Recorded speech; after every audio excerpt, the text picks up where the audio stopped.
All right, so next we'll be having Crosby Smith delivering the first What Matters to Me speech of the school year. This is a tradition that we started last year on the Hilltop that gives seniors and faculty the opportunity to speak on something that holds a special place in their heart. Community members last year have talked about everything from political discussions to self-care and resilience, and even to embracing the idea of being a quote-unquote nerd. So in his 13th year on the Hilltop, 16 according to him, if we want to count daycare, traveling a whole 4 minutes down the street from South Berwick, Maine, playing soccer, hockey, and lacrosse, all while being a prefect. Please help me welcome Crosby Smith.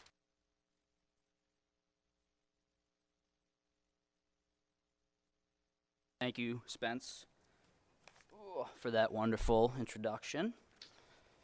All right.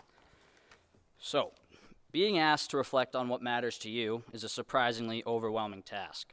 You start to break down your life into categories based on how much different things affect you on a day-to-day basis. In doing this, you put into perspective just how valuable or invaluable certain aspects of your life actually are. When reflecting on what's most important to me, I struggled to pinpoint what it was exactly I wanted to talk about, till I finally realized what was at the center of all the things that I consider important. People. Everything I love, sports, school, the summer camp I work at. The reason I enjoy these things so much is almost entirely due to the people involved with them. The people I'm with are the reason I love the things I love. I've been impacted by countless people in my life. First, there's the obvious, my family. My brother and my dad worked to set me on the right path and teach me what it means to be a well-rounded young man.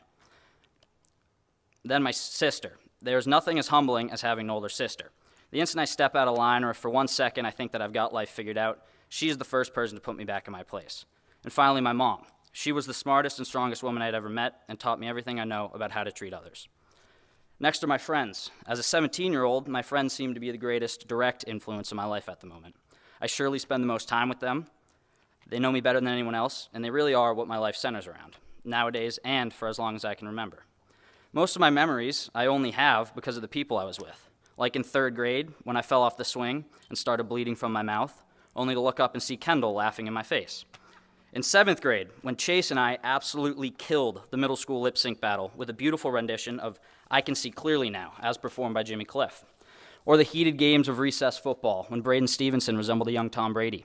The freshman trip when I set out on a canoe with Ryan, Megan, and Camden, only to be dragged miles away from shore by the wind and later rescued by the game warden. Rap battles in the woods with the team during JV soccer practice. All these moments with different people are how I'm going to remember my time here.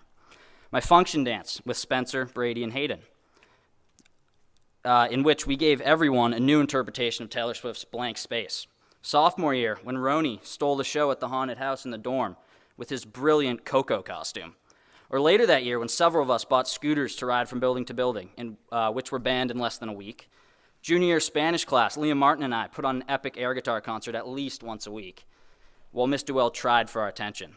When Patty impressed the entire crowd at the Stick to Stigma game last year with his dance performance in the Bulldog suit. And the countless times Holly from Sage has sneaked our table extra cookies at lunch. How about how Mr. Smucker has made fun of my haircut every time he has seen me since 7th grade? These people are what make school special. They are what make my life special. Like I said before, I've been impacted by many people in my life. Some may not even know it. But people are what make life interesting. People keep us on our toes, waiting to see what's going to happen next. I could go on and on all day talking about all the important people to me and the memories I've made with them. But the point I'm trying to make here is that people are the core to my whole life. For me, doing anything alone makes it so much worse. People make bad things enjoyable and good things exponentially better.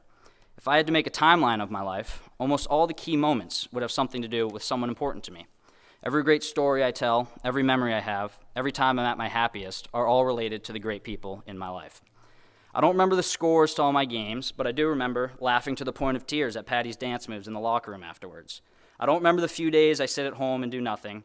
I remember the school dances, the road trips, the pond hockey, the late-night Cumbies runs, singing the Lion King in the pit, and the infinite rounds of golf. I remember the times I'm with the people I enjoy. And chances are, when I leave this place for good, after spending 16 years here, I won't be able to tell you the difference between the Constitution and the Declaration of Independence. I will still have no idea what the quadratic formula does, and there's no way I can conjugate in the second person plural of the subjunctive in Spanish. What I will take with me are all the lessons and experiences I've shared with the people here. There aren't many places like Berwick. Places you can find someone who's your soccer coach, English teacher, and boss in the summer, like Mr. Connolly is to me. A place where your advisor is also your history teacher, and most importantly, your friend, like Miss Pollard. Where your dad is your coach, teacher, principal, and, well, your dad. This place is filled with remarkable people. And I urge all of you to get to know as many of them as possible, and get to know them as honestly and as deeply as possible. Because at the end of the day, what is it you really walk away with from each chapter in your life? An education? Yeah, sure. We can all agree that's incredibly important. An impressive high school athletic career? Why not? But how about relationships? To me, those are infinitely valuable, priceless. What do you fall back on when times get bad? Your knowledge of the periodic table, your jump shot, or your closest friends and your family? Enjoy your time here. Squeeze everything you can out of all the resources and people here. We are all extremely lucky to be here, so have fun. Spend time with the ones you love, and you'll be blessed with memories of the wonderful people you meet along the way.